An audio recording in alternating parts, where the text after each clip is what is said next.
ये मानव शरीर में, मनुष्य के देह में आना और इस मानव देह को प्राप्त करने के बाद भगवत भजन करना, ये बहुत कठिन है।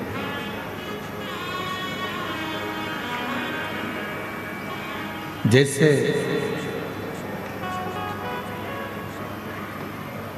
अच्छी बातें सिखाना पड़ती है, अच्छा बताना पड़ता है, अच्छा सिखाना पड़ता है, अच्छा बोलना पड़ता है, अच्छा करना पड़ता है, अच्छा कहना पड़ता है। पर बुरी बात, बुरी संगत, बुरे विचार हमें सिखाना नहीं पड़ते, अपने आप आते हैं।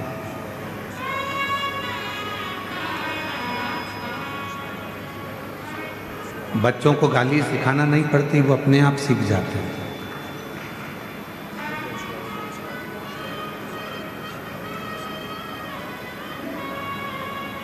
जितने मदिरा पीने वाले हैं, नशा करने वाले हैं, इनको किसी ने मदिरा पीना सिखाया नहीं, ये अपने आप सीख गए।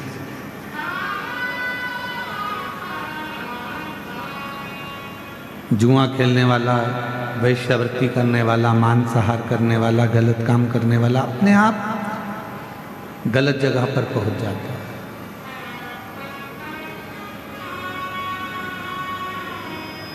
अच्छा सिखाना पड़ता है, अच्छा बताना पड़ता है, अच्छा किसी को ज्ञान देना पड़ता है, पर बुरी संगत की ओर, बुरे विचारों की ओर, बुरे मार्ग की ओर व्यक्ति स्वतः ही चला जाता है, स्वयं।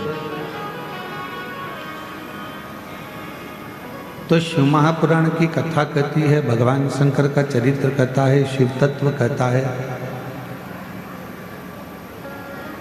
आप किसी को अच्छा मार्ग बता रहे हो, आप किसी के लिए अच्छा कर रहे हो, आप किसी के लिए अच्छा करने का प्रयास कर रहे हो, तो ये मानकर चलना कि तुम्हारे पूर्व का कोई अच्छा कर्म था जिससे तुम अच्छे मार्ग की ओर चल रहे हो।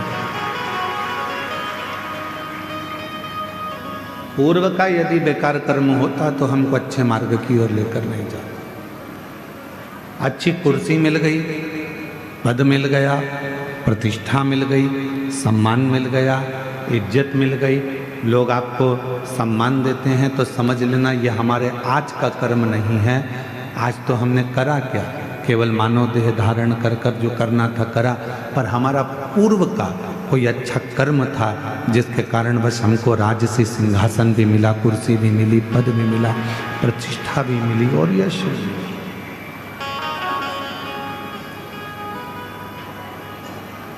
कोई पिछले जन्म के अच्छे कर्म मुझे बाबा तेरा साथ मिला। कोई पिछले जन्म के अच्छे कर्म मुझे बाबा तेरा साथ मिला। कोई पूर्व का अच्छा कर्म हमें परमात्मा के करीब लेकर आ जाता है। कोई पूर्व का अच्छा कर्म हमको अच्छी जगह पर लेकर चले जाता है। पर जहाँ हमारे पूर्व का कर्म यदि हमारा बेकार होगा तो वो हमको बेकार जगह पर लेकर जाए। तो अब बेकार जगह पर पहुंच तो गए, तो फिर करें क्या? बेकार जगह पर पहुंच गए तो फिर करा क्या जाए? तो कहा एक काम करो, यदि बेकार कर्म हाथ से हो रहा है, बेकार जगह तक हम पहुंच गए हैं और हम कुछ बुरा कर रहे हैं, तो एक निवेदन है, फिर शिव के मंदिर जाना प्रारंभ करो। धीरे धीरे शंकर भगवान तुम्हारे बेकार कर्म को काटते काटते तुम्हें अच्छे कर्म की ओर जोड़ना प्रारंभ कर देना। सत्कर्म की ओर बढ़ो, अच्छे कर्म की ओर बढ़ो।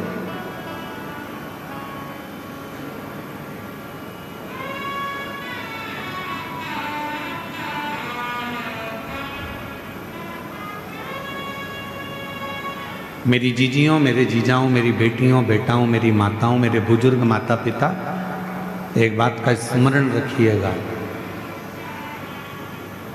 केवल एक गुरु, एक माँ, एक पिता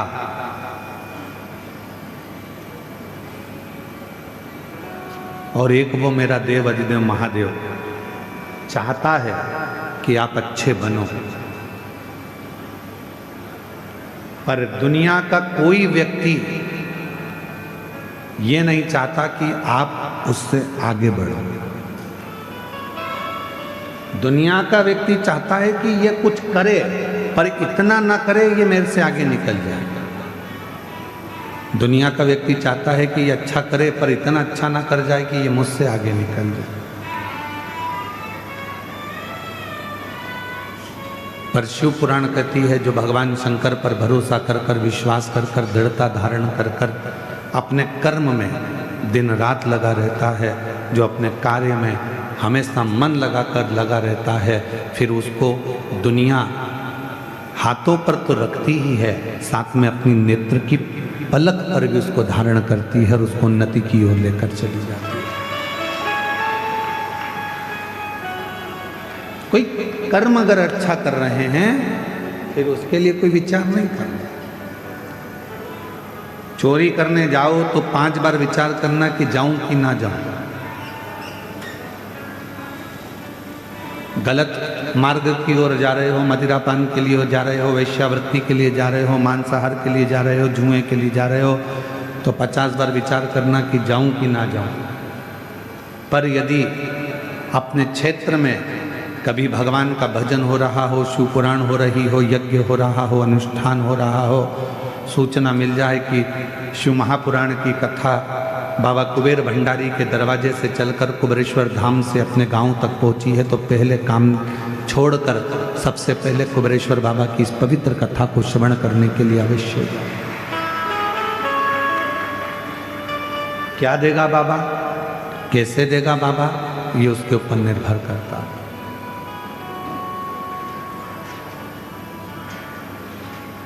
कब देगा बाबा, ये उसके ऊपर निर्भर करता है। कैसे देगा बाबा, ये उसके ऊपर निर्भर करता है। आप तो अपना कर्म करो। जब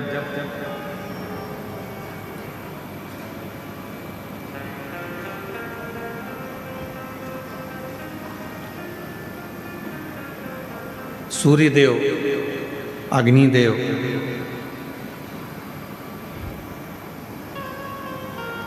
इंद्रदेव, भगवान नारायण और भगवान ब्रह्मा, गरुण, वरुण सब भगवान शंकर जी से मिलने के लिए आए, शिव जी से। सबने भगवान शंकर का आदर करा, सम्मान करा, सत्कार किया, आदर किया।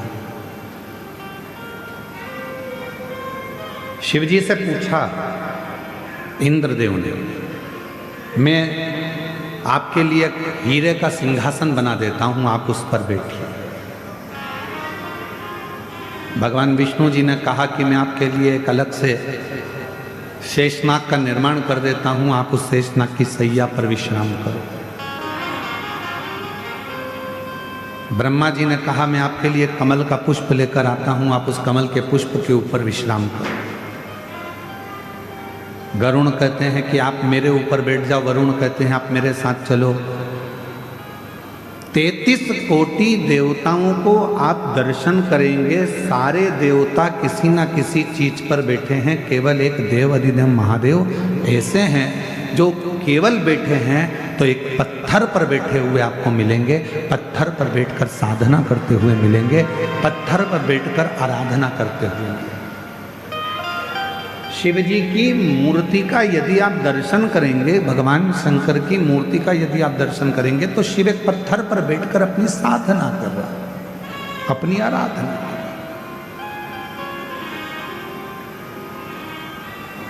इंद्र जी कह रहे हैं मैं आपके लिए एक सिंहासन बना देता हूँ, गरुण जी कह रहे हैं मैं कुछ कर देता हूँ, वरुण जी कहते हैं मैं कुछ कर देता हूँ, भगवान नारायण कह देते हैं मैं अलग से एक शेषनाग का निर्माण कर देता हूँ, मैं सारी व्यवस्था कर देता हूँ। शिव जी ने मना कर दिया। भगवान शंकर बोले नहीं, मुझे इसी पत्थर पर बैठना है, जिससे दुनिया के लोगों को ये मालूम पड़ जाए कि भगवान नारायण बैकुंठ में रहते हैं तो शेषनाग की सैया पर हैं, भगवान ब्रह्मा ब्रह्मलोक में रहते हैं तो कमल के आसन पर हैं, और मैं इस मृत्यु लोक का रहने वाला हूँ, इसलिए अपनी जमीन को कभी नहीं छोड़ा हूँ, अपनी पृथ्वी पर रहता हूँ। आप कितने भी ऊपर पहुंचो, आप कितनी भी उन्नति की सीढ़ी पर चढ़ लो, आप कितने भी अच्छे सिंहासन पर बैठ लो, आप कितनी भी राजपद प्रतिष्ठा बहुत अच्छा प्राप्त कर लो, आप दुनिया की सारी दौलत प्राप्त कर लो, आपके पास में भगवान कृपा करे कि दुनिया की सबसे महंगी से महंगी गाड़ी आपके पास रहे, दुनिया का सारा धन आपके पास में रहे। हम तो कुबेरेश्वर बाबा से यही प्रार्थना करते हैं कि आपके पास में खूब दौलत संपदा धन वैभव सब हो, पर निवेदन है ये सब तुम्हारे पास में हो, उसके बाद भी आप बाबा देवादिदेव महादेव से प्रार्थना करना कि बाबा हमारे स्वभाव को मत बदलना, जैसे आज भी हम नीचे बैठते हैं ऐसे बैठने की हमारी आदत बना कर रखो, हमारे स्वभाव को ना बदले। सारे देवताओं को देव कहा जाता है और भगवान शंकर को जम के बोलो महादेव कहा जाता है। सारे देवता देव हैं और शिव जी महादेव हैं। देवताओं से भी बड़ा पद भगवान शंकर के पास में है, उसके बाद भी शिव जी एक पत्थर पर बैठकर अपनी साधना को करते।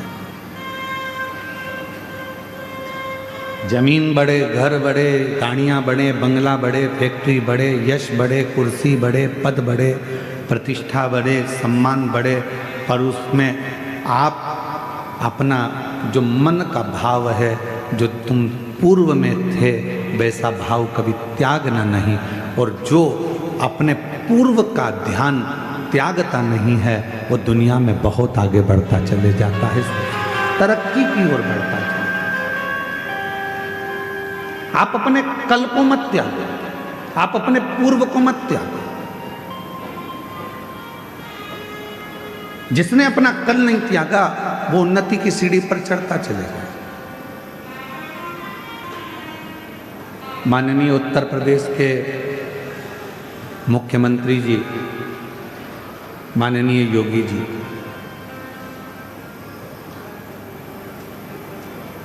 एक बार इंटरव्यू से उनसे पूछा गया इंटरव्यू में कि आपके पास में इतना बड़ा पद है, इतनी बड़ी कुर्सी है, इतनी बड़ी प्रतिष्ठा है, और तो भी आप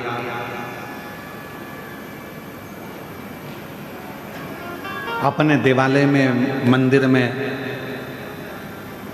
गौशाला में और अपनी साधारण सी जिंदगी जी रहे हो। माननीय उत्तर प्रदेश के मुख्यमंत्री जी श्री योगी जी ने अपने इंटरव्यू में कहा कि अपने पूर्व को कभी मत भूलो, और जो अपने पूर्व को कभी नहीं भूलता, जो अपने पुराने समय को नहीं भूलता। हमने कल कथा में एक बात कही थी, जिसने अपनी जिंदगी में दुख देखा है, जिसने अपनी जिंदगी में कष्ट देखा है, वो दुनिया में किसी को कष्ट नहीं दे सकता, दुख नहीं दे सकता। जिसने दुख देखा ही नहीं है वो दुख देंगे, जिन्होंने कष्ट देखा ही नहीं है वो कष्ट देंगे, जिन्होंने अपने जीवन में बहुत तकलीफों को देखा है वो दुनिया में किसी को तकलीफ में नहीं देखना चाहेंगे। अपने कल को मत भूलो,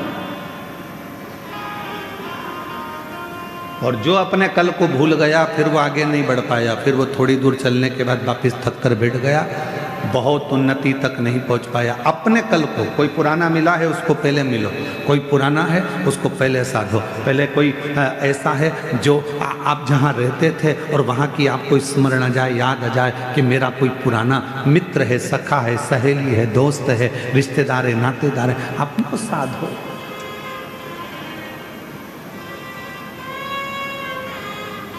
अपने पुराने को मत भूलो। मेरे ओघड़दानी मेरे शंकर भगवान, क्या कमी थी जब रावण को सोने की लंका दे सकते हैं, भस्मासुर को भस्म करने का आशीर्वाद दे सकते हैं, जो एक चोर को कुबेर बना सकते हैं, क्या मेरे शंकर भगवान अपने पास में एक महल नहीं बना सकते थे? क्या मेरे शंकर भगवान अपने पास में खूब सुंदर गाड़ी बंगला नहीं ले सकते? पर मेरे ओघड़दानी ने कुछ नहीं रखा। उनको मालूम था कि ये सब कुछ मेरा है, पर मैं रखकर भी करूंगा क्या?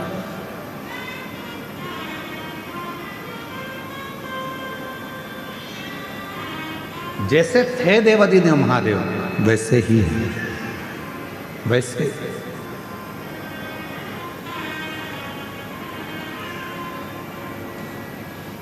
लक्ष्मी कितनी होती है? जम के बोलो, लक्ष्मी कितनी होती है? आप लोगों ने वैभव लक्ष्मी की किताब पढ़ी होगी, तो कितनी लक्ष्मी है? 8। गणेश जी कितने होते हैं? अष्टविनायक की कथा सुनी होगी। गणेश जी कितने होते हैं? 8। सरस्वती भी, वीणा देवी भी अपने अलग अलग स्वरूप में विराजमान है।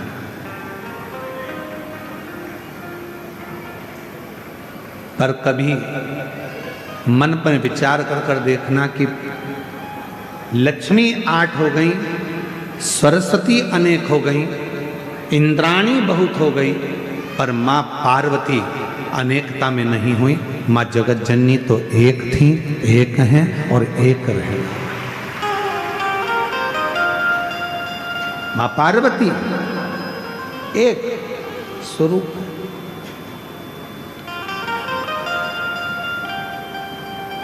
किसी ने पूछा मां पार्वती जी से कि लक्ष्मी जी 8 रूपों में धारण करती हैं, कोई उनको संतान लक्ष्मी कहता है, कोई उनको वैभव लक्ष्मी कहता है, कोई उनको धान्य लक्ष्मी कहता है, कोई उनको कुछ लक्ष्मी कहता है। अनेक तरह की लक्ष्मी की पूजन दुनिया के लोग करते हैं। और मां पार्वती जी आप तो अकेली। पार्वती जी कहती हैं कि मुझे अलग अलग रूप धारण कर कर देने की जरूरत नहीं पड़ती।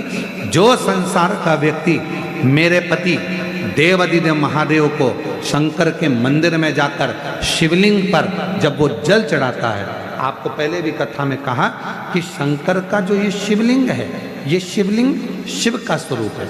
ये जो जलाधारी है गोल जिसमें पानी गिरता है, ये पार्वती जी का स्वरूप है। सामने से जो जल बहता है उसके बीच में एक मोटी सी लाइन होती है जो भगवान शंकर की छोटी लड़की अशोक सुंदरी है। फिर राइट में गणेश जी महाराज, लेफ्ट में सदानंद कार्तिकेय जी हैं। शिवलिंग के ऊपर जो बूंद बूंद पानी घड़े में से टपकता रहता है वो शंकर जी की 5 लड़कियां हैं, जया, विषहरा, शामरी बारी, दौतली, देव। ये पूरा परिवार शंकर जी का एक ही जगह पर है। तो पार्वती जी कहती हैं लक्ष्मी जी को अपना रूप रखना पड़ेगा। संतान देना है तो संतान लक्ष्मी, धन देना है तो धन लक्ष्मी, वैभव देना है तो वैभव लक्ष्मी। पार्वती जी कहती हैं मुझे रूप रखने की जरूरत नहीं है। जो मनुष्य एक लोटा जल लेकर शंकर के मंदिर में जाकर शिवलिंग पर जल चढ़ाता है और वो जल जो मेरे पास बहकर आता है वो अलग अलग जगह से नहीं जाता, एक ही जगह से नीचे गिर जाता है। अर्थात शिव और पार्वती को रूप रखने की जरूरत नहीं पड़ती। जो आया जो मांगा एक ही रूप में उसके भंडार भर दिए जाते हैं, उसको धन वैभव सत्ता प्रदान कर दी जाती है। हमें रूप रखने की जरूरत नहीं।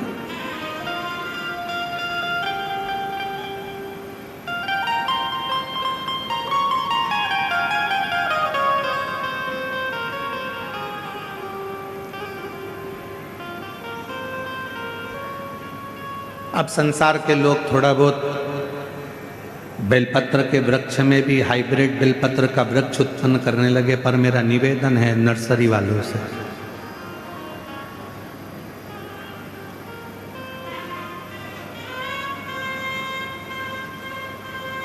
कई नर्सरी वाले ओरिजिनल बेलपत्र के पेड़ को ना देते हुए हाइब्रिड बेलपत्र के पेड़ को देते हैं। और जिस बेलपत्र का पत्ता हमारे पुराने बेलपत्र के पत्ते से नहीं मिलता है, उसका पत्ता इतना कारगर नहीं होता जितना हमारा पुराना जो बेलपत्र होता है, जो सही ओरिजिनल बेलपत्र होता है उसका।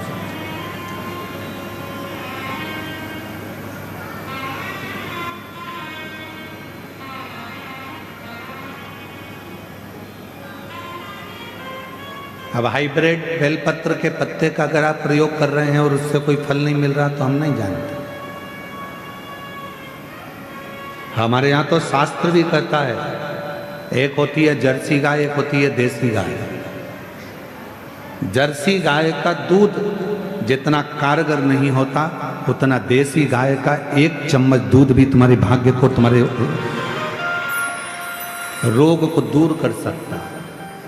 तुम्हारी जो दुख है, अंदर जो तकलीफ है, देसी गाय का 1 अंश दूध भी आपके लिए फायदेमंद हो सकता है।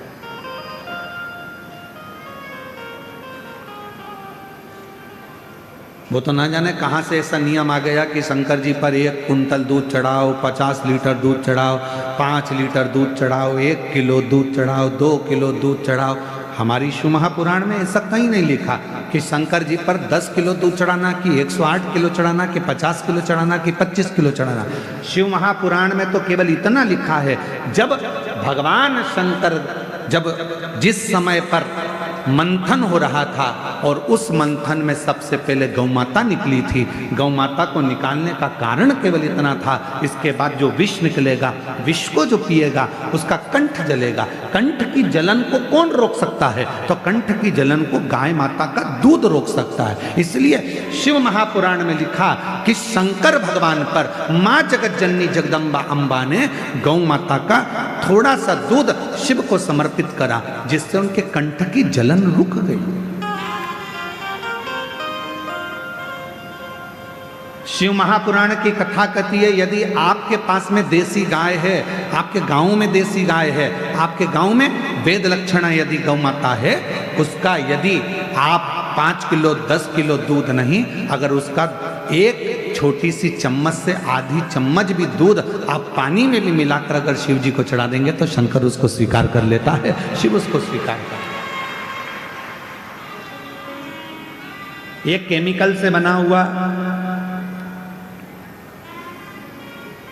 आज पुराने जो शिवलिंग है वो छिन्न होते चले जा रहे हैं। कारण क्या है?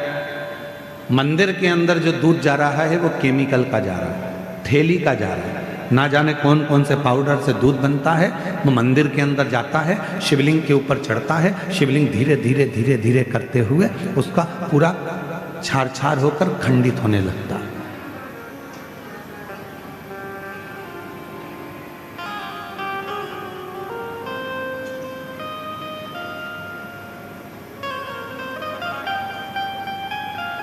धीरे धीरे वो पूरा खंडित होता चलेगा।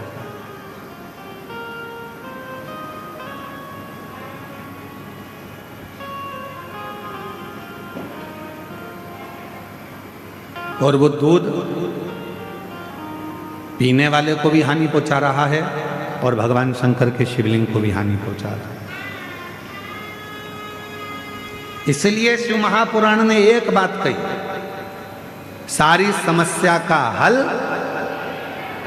जम के बोलो जरा, 1 लोटा जल। जल जल ही रहता है। उस जल में ये नहीं देखा जाता कि वो जल में क्या है। जल तो जल है। तुम्हारे घर का 1 लोटा जल, तुम्हारे परिवार में जो घर के अंदर लोटा भर जल हो, वो जल आप समर्पित करो, भटको ना, केवल वो जल।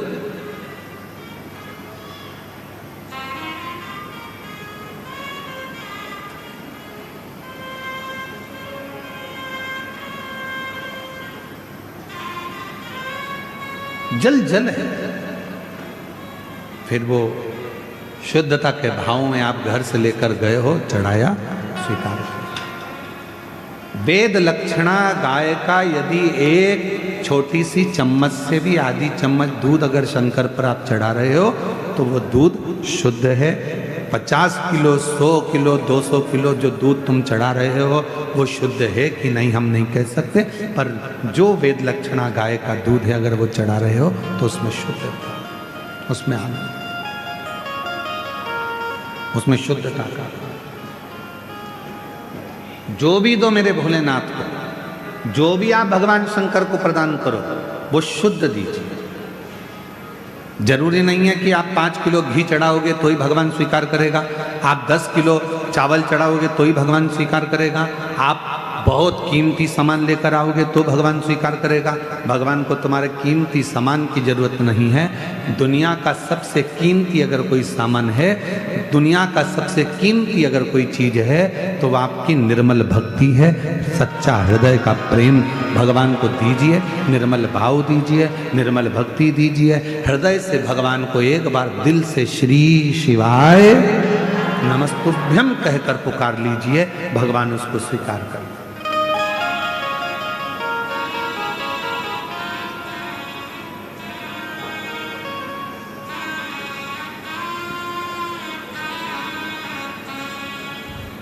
उसको स्वीकार है। और मेरे बाबा दया करना, मैं तेरे भरोसे हूँ। बोले बाबा दया करना, मैं तेरे भरोसे हूँ। ना घर के भरोसे हूँ, ना परिवार के भरोसे हूँ, ना घर के भरोसे हूँ, ना परिवार के भरोसे हूँ। मेरे बाबा दया करना, मैं तेरे भरोसे। भोले बाबा दया करना, मैं तेरे भरोसे। आप उसके भरोसे हो जाओ, उसके आश्रित हो जाओ। गलत स्वीकृति शिव को नहीं है। देवता करें हम तुम्हें सोने का आभूषण देते हैं, हम तुम्हें सोने का मुकुट देते हैं, हम तुम्हें सोने का सिंहासन देते हैं, हम तुमको ये देते हैं। शिव जी कहते हैं मैं कुछ भी नहीं लूंगा और ना कहीं जाऊंगा, मैं तो अपने पत्थर पर बैठकर मेरी जो साधना है वो मुझे करना है। अर्थात शिव महापुराण की कथा कहती है कि इस संसार सागर में अगर जन्म लिया है, कितनी भी उन्नति की सीढ़ी पर चढ़ जाओ, पर अपने कल को कभी मत भूलो, अपने पूर्व समय को कभी मत भूलो, भगवान के भजन को मत भूलो। क्यों जन्म हुआ? कभी विचार करो कि संसार में हम क्यों जन्मे हैं? केवल परिवार को पालना, केवल रिश्तेदारी बनाना,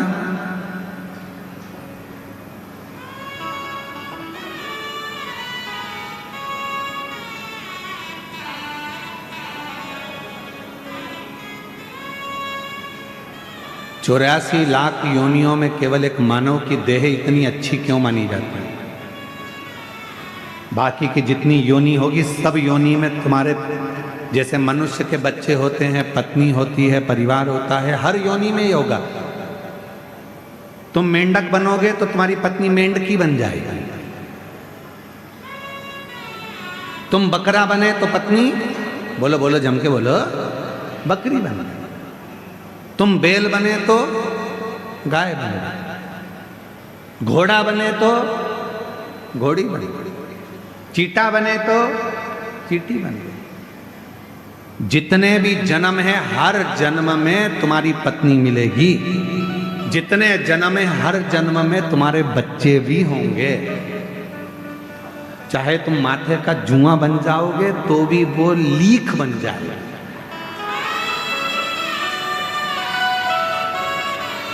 और उसके भी बच्चे होंगे। बोलो बोलो सही है कि गलत है? हर जन्म में जितने जन्म होंगे हर जन्म में तुम्हारी पत्नी मिलेगी, तुम्हारे बच्चे होंगे, तुम्हारा परिवार होगा, तुम्हें रहने की जगह मिलेगी, खाने को मिलेगा, पीने को मिलेगा प्रत्येक जन्म में। पर हर जन्म में सब कुछ मिलेगा, पर हर जन्म में शिव महापुराण की कथा नहीं मिलेगी। हर जन्म में भगवान शंकर को एक लोटा जल चढ़ाने का मौका नहीं मिलेगा। जुआ माथे का कभी एक लोटा जल चढ़ाएगा, चींटी कभी एक लोटा जल चढ़ाएगी, झिंगुर चढ़ाएगा, छिपकली चढ़ाएगी, कि पशु पक्षी चढ़ाएंगे। कभी किसी जन्म में तुम्हें मौका नहीं मिलेगा शंकर भगवान को एक लोटा जल चढ़ाने का, किसी जन्म में तुम्हें मौका नहीं मिलेगा शिव महापुराण की कथा सुनने का, किसी जन्म में तुम्हें मौका नहीं मिलेगा शिव महापुराण की कथा में जाने का, किसी जन्म में तुम्हें मौका नहीं मिलेगा तीर्थ करने का। केवल एक जन्म है, मनुष्य जन्म, जिस मानव के जन्म में तुम शंकर पर एक लोटा जल चढ़ा सकते हो, जिस मानव जन्म में तुम शंकर का कथा श्रवण कर सकते हो, जिस मानव जन्म में तुम शिव की साधना कर सकते हो।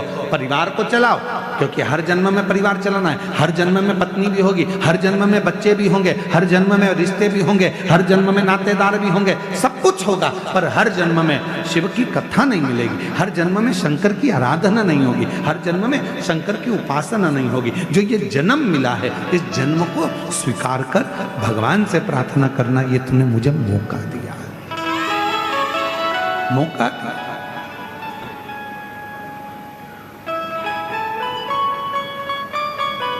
पूरे कवर्धा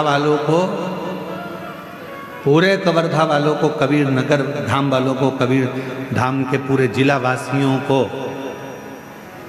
गणेश तिवारी जी को धन्यवाद देना चाहिए कि ये इनके माध्यम से कम ये कथा हमको मिल रही है। पूरे कवर्धा वालों को साधुवाद देना चाहिए कि आपने बड़ी अच्छी काम करा। छोटा सा गांव घुंगरी खुर्द, पहले इस गांव का नाम हमको याद नहीं था, पर हमने बोल बोल के याद कर लिया।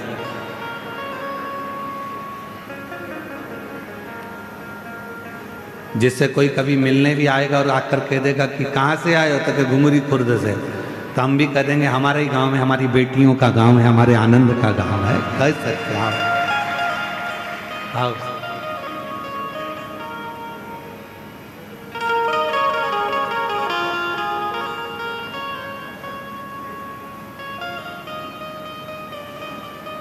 अब तुम भी अकड़ के कह सकते हो, तुम हमें जानते नहीं हो, हम घुंगरी खुर्द वाले हैं, तुम भी अकड़ के कह सकते हो। हम वो गांव के लोग हैं जिस गांव में कुबेरेश्वर धाम से चलकर ये कुबेर भंडारी की पवित्र कथा पहुंची। हम वो गांव,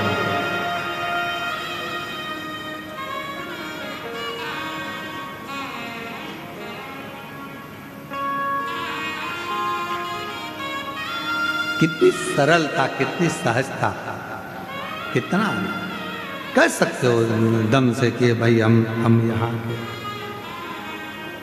और हम तो बाबा के भरोसे चलते हैं, हम तो बाबा के भरोसे चलते हैं, ये दुनिया वाले जलते हैं, ये दुनिया वाले जलते हैं, हम तो बाबा के भरोसे चलते हैं, हम तो बाबा के भरोसे चलते हैं। आप उस पर आश्रित होकर चलो। शुद्ध भक्ति के साथ में, शुद्ध भाव के साथ में शिव को रिझाने का प्रयास करो। भक्ति में छल नहीं होना, भक्ति में छल नहीं होना चाहिए। बिना छल के भगवत भजन को धारण करो, बिना छल। पर दुनिया के लोग छल, अभी कथा 14 तारीख से 20 तारीख तक देवघर झारखंड में बाबा देवघर में ये कथा होने वाली है 14 से 20 नवंबर 1 बजे से 4 बजे तक। कई लोगों ने कह दिया कि वहाँ अब दुनिया का बहुत सारे दुनिया के लोग बैठे हैं, कहीं ना कहीं वो व्यापारीकरण करते रहते हैं। कह दिया पास बिक रहे हैं, हमसे पास ले लो, पास ले लो। अभी हम आपको क्या बताएं कि कुबेरेश्वर धाम पर भी कई लड़के आ गए थे बाहर के और वो कहने लगे यहाँ कुबेरेश्वर धाम पे हॉल में कथा चल रही, उसी के पास। फिर आखिरी में उनको थाने में बंद करवाया। जितने भी झारखंड की कथा में, देवघर की कथा में आ रहे हो, कथा को श्रवण करने के लिए आ रहे हो, याद रखना वहां कोई पास पैसे से नहीं बिक रहा है। तुम्हारी मर्जी पड़े जहां बैठकर कथा का रसतत्व ग्रहण कर सकते। बस थोड़ी सी जगह जो यजमान परिवार है, यजमान परिवार जो हर तीर्थ में होता है, उसके परिवार के लिए जगह रखी गई है। वो जगह में बैठकर वो लोग कथा श्रवण कर। बाकी के वो झारखंड देवघर की कथा स्वयं देवादिदेव महादेव की कथा है। आप कराने वाले, स्वयं शिव कराने वाले, स्वयं शिव करने वाले और स्वयं शिव सुनने वाले, उसको कोई दूसरा कराने वाला नहीं। स्वयं देवघर का मेरे बाबा देवादिदेव महादेव ही उसको करा रहा है। बाबा वेद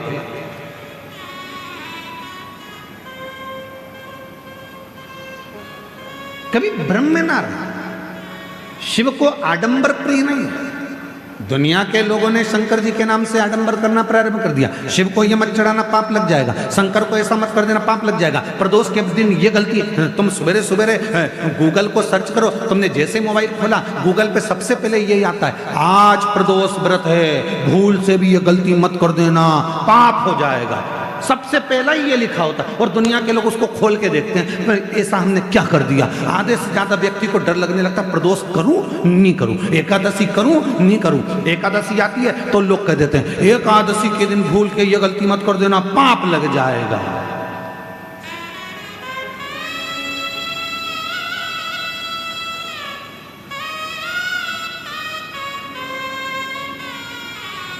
कई ज्ञान देने वाले दिन भर यूट्यूब पर अपना ज्ञान देते रहते हैं, शंकर पे चढ़ा हुआ जल मत पीना, पाप लग जाएगा। आज तक उन यूट्यूबरों ने ये नहीं लिखा कि मदिरा की दुकान पर जाकर दारू मत पीना, पाप लग जाएगा। शिव पर चढ़े हुए जल को पी रहे, पाप लग रहा है। मंदिर में बैठ के भजन कर रहे हो तो पाप लग रहा है क्या?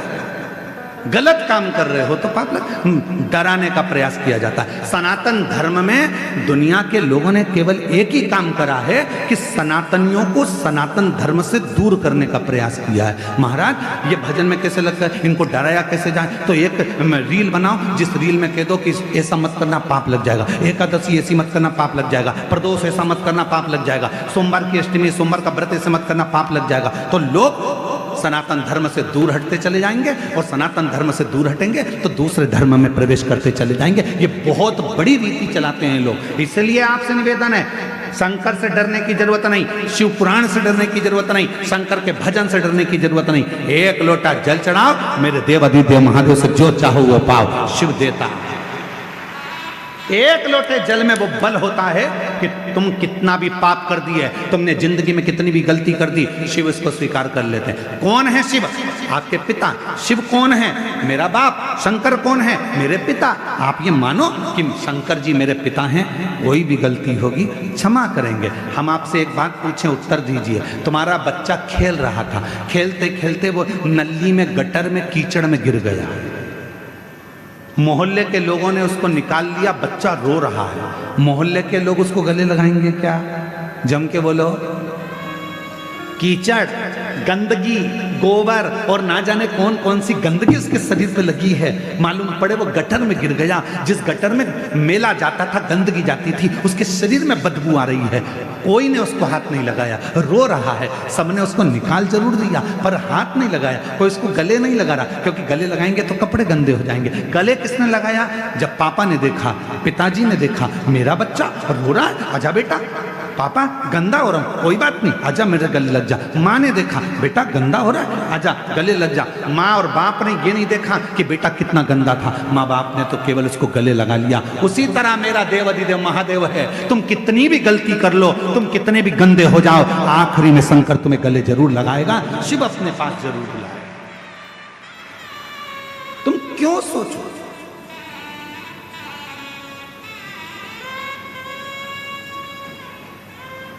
वो पिता है। जब हम उसको भजते हैं तो ये भाव, एक पत्र है, अच्छा है, देखिए।